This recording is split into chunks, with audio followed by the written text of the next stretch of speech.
السلام علیکم dear students, آج ہم آپ کے سامنے پھر سے حاضر ہیں۔ امید ہے کہ آپ لوگ بالکل ٹھیک ٹھاک ہوں گے۔ ہم آپ کے لیے دعا گو ہیں، آپ ہمارے لیے دعا گو رہیے۔ آج پھر ہم جماعت ہشتم کی اردو کی کتاب کے 13ویں لیکچر کے ساتھ یعنی لیکچر نمبر 13 کے ساتھ آپ کے سامنے پیش خدمت ہیں۔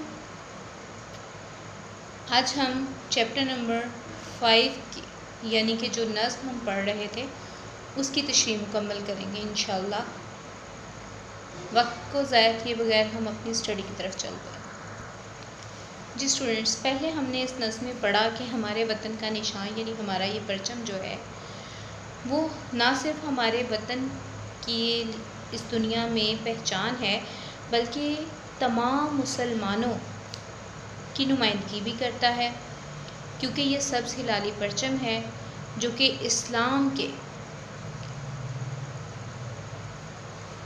روشن ماضی کی وضاحت کرتا ہے، کہ نمائندگی کرتا ہے کہ جیسے مسلمان جو تھے وہ کیسے پوری دنیا پر حکمران ہوئے، اور اسی طرح سے ہم نے اپنا وطن علیحدہ پاکستان جو ہے وہ اسلام کی ہی پریکٹیکل یعنی کہ اسلام کو ہی عملی طور پر اپنانے کے لیے حاصل کیا۔ آج ہم اس کے بعد نمبر 4 کی تشریح کریں گے۔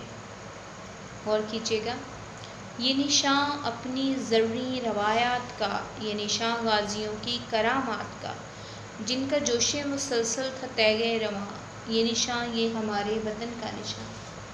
شاعر کہتا ہے کہ یہ نشان ہمارے اس سنہری دور کی علامت ہے، ان سنہری روایات کا، رسم و رواج کی نمائندگی کرتا ہے جب مسلمان جنگوں میں کامیاب و کامران واپس لوٹتے تھے۔ چونکہ جو جان قربان کر دیتے ہیں وہ شہید کہلاتے ہیں، لیکن جو فاتح ہو کر واپس آتے ہیں وہ غازی کہلاتے ہیں۔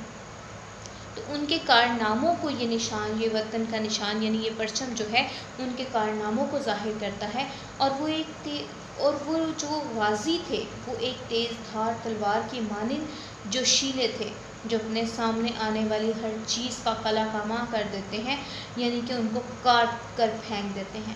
یہ سبز ہلالی پرچم ہمارے وطن کی علامت ہے، ہمارے وطن کی اس دنیا میں پہچان ہے۔ بند نمبر 5 کی طرف چلتے ہیں۔ جن کے سینے منور تھے قرآن سے، جن کے چہرے فیروزہ تھے ایمان سے، جن کی ہمت قوی، جن کی قوت جواں، یہ نشان یہ ہمارے وطن کا نشان۔ شاعر اس بند میں غازیوں کے حوصلوں اور ان کے کردار کی صفات کو بیان کرتا ہے کہ یہ وہ لوگ تھے جن کے سینے میں قرآن تھا، یعنی وہ قرآنی تعلیمات پر عمل پیرا تھے، اور ان کا ایمان اس قدر مضبوط تھا کہ ان کا دل، ان کی روح جو ہے وہ ایمان سے سرفراز تھی، جس کی وجہ سے ان کے چہرے جو ہیں وہ ایمان کی تازگی کی وجہ سے روشن اور منور دکھائی دیتے تھے۔ وہ اس قدر بلند حوصلہ اور بہادر تھے کہ ایک دنیا میں ان کی دھاک اور دبدبہ تھا۔ اب یہ پرچم ان کی ہی تاریخ بیان کرتا ہے اور وہ بتاتا ہے کہ کس طرح سے مسلمان جو ہے پوری دنیا پر حکومت کرتے ہوئے آئے اور اس سبز ہلالی پرچم کو لہراتے ہوئے آئے، اور یہی وہ پرچم ہے جو ہمارے وطن کی اس دنیا میں پہچان ہے۔ بند نمبر 6 ہے۔ ان کی ہیبت سے صحرا بھی گھبرا گیا، لرز کوہ و دمن دشت تھرا گیا، کانپ اٹھی زمیں جھک گیا آسماں، یہ نشان یہ ہمارے وطن کا نشان۔ اس بند میں شاعر جمیل الدین عالی جو ہیں وہ مسلمانوں کی تابناک ماضی کا تذکرہ کرتا ہے کہ ہمارا پرچم ان لوگوں کی یاد دلاتا ہے جن کے خوف سے صحرا یعنی ریگستان بھی گھبرا جاتے تھے، یعنی عرب اور جنگل، پہاڑ اور بیابان تک، اور اس کے ساری دنیا ان کے سامنے کھڑی نہ ہو پائی، ٹھہر نہ سکی، اور ایسا لگتا تھا کہ جس قوت ایمانی اور جرأت کے ساتھ وہ اس دنیا کو سر کر رہے تھے کہ زمین بھی ان کی اس بہادری کو دیکھتے ہوئے کانپ اٹھی، اور آسمان بھی ان کی تعریف اور ان کے احترام میں جھک گیا۔ اب یہ پرچم ہمارے وطن کا نشان ہے، ہمارے وطن کی علامت ہے۔ بند نمبر 7 کی طرف یعنی آخری بند کی طرف چلتے ہیں۔ یہ ہمیشہ یوں ہی لہلہاتا رہے، جگمگاتا رہے، زو دکھاتا رہے، یہ ابد تک رہے گا یوں ہی زلفشاں، یہ نشان، یہ ہمارے وطن کا نشان۔ آخری بند میں شاعر دعائیہ اشعار لکھتا ہے اور اپنے وطن کے اس پرچم کے لیے دعا گو ہے، کیونکہ جب تک یہ پرچم لہراتا رہے گا ہم اس دنیا میں آزاد ہیں، ہمیں ہر طرح سے جینے کی آزادی ہے، اور یہی پرچم جو ہے اس کے لہلہانے کی وجہ سے ہی ہم بھی اس دنیا میں فخر سے کھڑے ہیں۔ وہ دعا کرتے ہیں کہ میرے وطن کا پرچم ہمیشہ لہلہاتا رہے، کبھی اس کو کسی کی نظر نہ لگے، یہ ہمیشہ چمکتا دھمکتا رہے، ابھی بھی چمک رہا ہے، دمک رہا ہے، دنیا کو لرزا رہا ہے، اور ہمیشہ تا قیامت رہے، کیونکہ یہ میرے وطن کا نشان ہے اور ہماری سربلندی کی علامت بھی ہے۔ آمین۔ امید ہے اس نظم کی تشریح سے آپ لوگوں کے سامنے اس نظم کا اور ان اشعار کا مفہوم واضح ہو گیا ہوگا، اور اسی طرح سے ہم مرکزی خیال کے بارے میں جانتے ہیں۔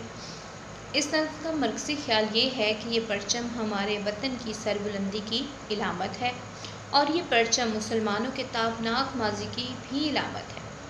جب مسلمانوں سے ساری دنیا خوفزدہ تھی اور وہ ساری دنیا کے فاتح تھے، ایسا صرف ایمان اور قرآن کی طاقت کی وجہ سے تھا، اور ہمارا یہ پرچم اسی چیز کی علامت ہے، نشاندہی کرتا ہے۔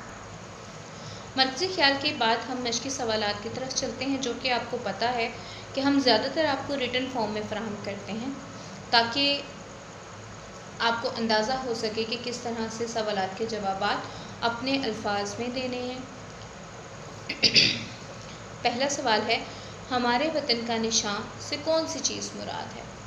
ہمارے وطن کا نشان سے مراد ہمارا پرچم ہے، جو ہماری اور ہمارے وطن کی پہچان ہے۔ دوسرا سوال ہے، ہمارے قومی نشان سے کون لرزاں و ترسا تھے؟ اس کا جواب ہے، ہمارے قومی پرچم سے خاقان اور جمشید جیسے بادشاہ اور روم و عجم جیسے ممالک بھی لرزاں و ترساں تھے، یعنی کہ ڈرتے تھے۔